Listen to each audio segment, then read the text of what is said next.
असं आहे की स्टँडअप कॉमेडी करण्याचा कोणालाही अधिकार आहे, पण स्वातंत्र्याचा स्वैराचार करण्याचा अधिकार कोणालाही नाही आहे।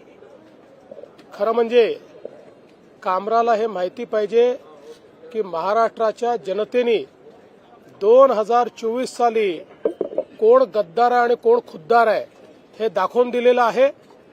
कोणाकडे स्वर्गीय हिंदू हृदय सम्राट शिवसेना प्रमुख बाळासाहेब ठाकरे यांची विरासत गेली हे जनतेने ठरवलेलं आहे।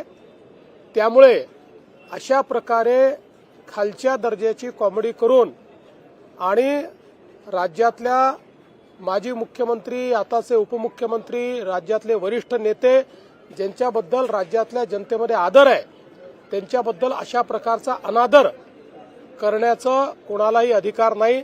हे अत्यंत चुकीचं आहे।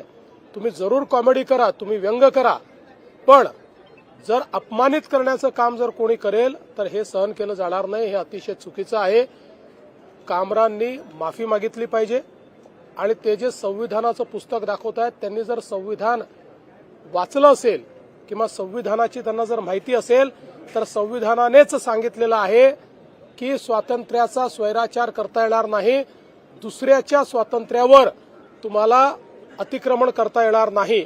आणि म्हणून आमची मागणी आहे की त्यांनी या ठिकाणी माफी मागितली पाहिजे।